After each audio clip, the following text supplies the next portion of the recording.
Hello and welcome to Around the World in 274 Days. A couple hours ago we just got off the ship in Goa, India, and got on a little bus, took us up here. We're at the Goa International Airport. And where do you think we're going? Well, stay tuned and find out. We've got a 2.5-hour flight and then a lot more travel to get to where we're going. Okay, our plane has landed and we are in New Delhi, and I don't know if this is dust, pollution, or whatever, but the air is it looks dusty. But we are going to go find our bus and we're going to go to our hotel. And tomorrow we're going to do some more traveling to our destination. So stay tuned to see where we're heading. We have gotten, are these lays here or just an Indian welcome is what we got.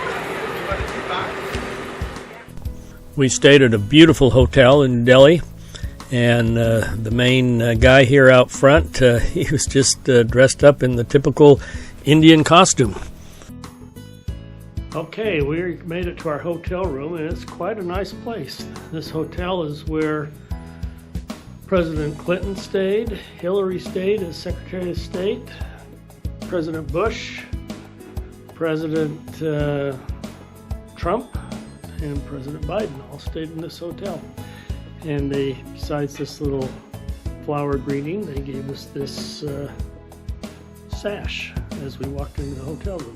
Quite nice. So we're having a really nice dinner.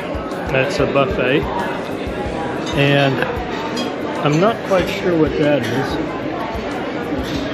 but a scene in Indiana Jones and the Temple of Doom just keeps coming back to my mind. I don't know why, but it's really quite lovely.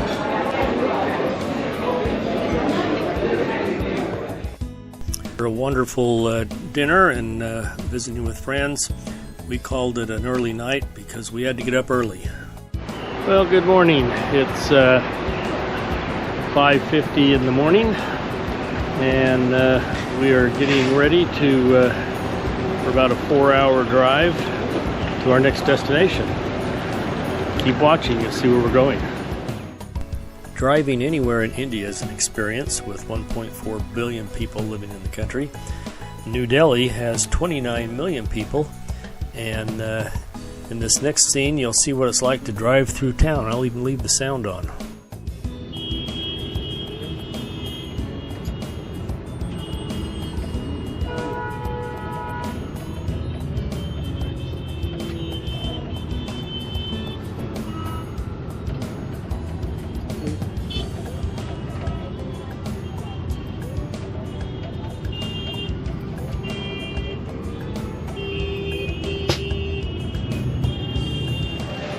Okay, now we're in Agra, India, and we were at the Red Fort. And talk about a hassle. My power pack from my GoPro, they said was a tripod or an extension. I said, no, it's not. And they actually took it away from me. One of the guys from the cruise actually took it and took it back to the bus. But I tell you, when you're in India, you're dealing with people. And they took my cough drops away because they said that was chocolate. And I said, it's not chocolate, it's a cough drop. But he took it away. And my comment to him was, oh, I guess you have a cough, I need them. Anyway, India is a fascinating place, but also a bizarre place. So, anyway, we're at the Red Fort. And if you guys have an Indian restaurant in your city or town, chances are, good chance that it might be called Red Fort, because I've seen a lot of restaurants named that throughout the United States. But it's a very interesting place. The Red Fort is a historic fort in the old Delhi neighborhood that historically served as the main residence of the Mughal emperors. Emperor Shah Jahan commissioned construction of the Red Fort in 1639. The fort was plundered of its artwork and jewels in 1739. We saw these monkeys walking across the wall of the fort, and then I caught this one leaping from the fort to a tree, and it's got a baby attached to it. This is still considered the outer court of the fort, and I think this is the entrance here. So this is the private palace, and the big place in the center was the king's bedroom, and on the side there and over here were the concubines. Not all of them were used for intimate relationships with the king. Some of them were used to help keep the place clean. But this fountain in the middle is where the concubines would bathe, and the king would sit up there and watch them. And that was his source of entertainment. And probably decided that concubine is going to go from a maid to something a little more intimate for him. They said they had 300 to 400 concubines that were in this area. And these were Muslims. Even though we're in a Hindu nation now, they were conquered by Muslims, and so this was ruled by the Muslims, and it's a Muslim king. So all these little recessed areas were all inlaid with gold and precious stones, rubies, diamonds, sapphires, throughout the entire palace.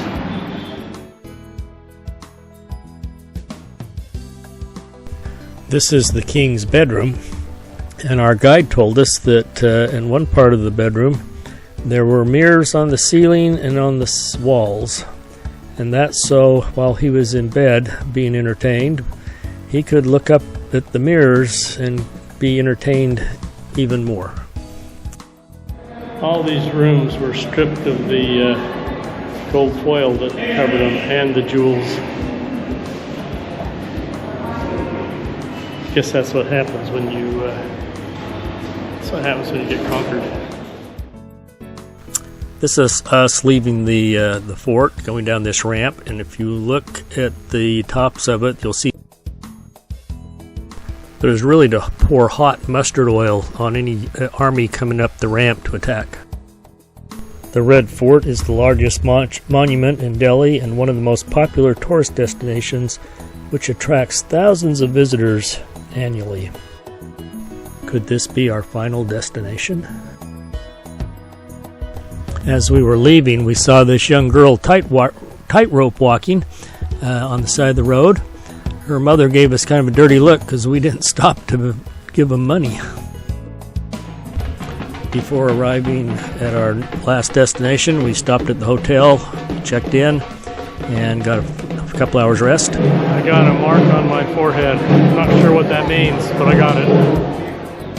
Okay, we're just about to our final destination, but we got to keep our distance from monkeys. And to get into this place, I couldn't even bring in a spare battery for my camera.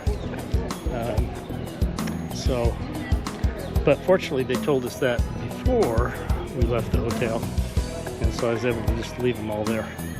And hopefully, I put fresh batteries in, we won't run out.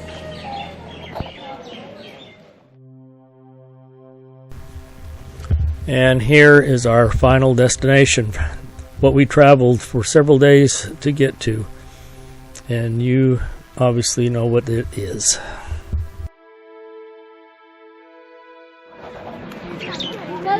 So this is what we spent the last 2 days traveling for, is the Taj Mahal. The Taj, as the locals pronounce it. And it is spectacular. And interesting enough, the very first picture I saw of Laura was of her standing in front of the Taj. It was on online dating service that I met her, and my first picture of her is standing in front. The Taj Mahal is a white ivory marble mausoleum that's on the river in Agra, India. It was commissioned by the 5th Mughal Emperor Shah Jahan to house the tomb of his beloved wife. It also houses the tomb of the Shah himself. This tomb is the centerpiece of a 42-acre complex that includes a mosque, a guest house, and is surrounded by formal gardens. As I mentioned, Taj Mahal was commissioned by Shah Jahan, built in memory of his wife, who died on 17 June 1631 while giving birth to their 14th child. The entire complex took 22 years to build, with 20,000 workers working on it, at a cost of today's value of about $80 million. The Shah was only able to enjoy it for a short period of time. He was imprisoned by his son, and he could only view it and enjoy it from his prison cell in the Red Fort.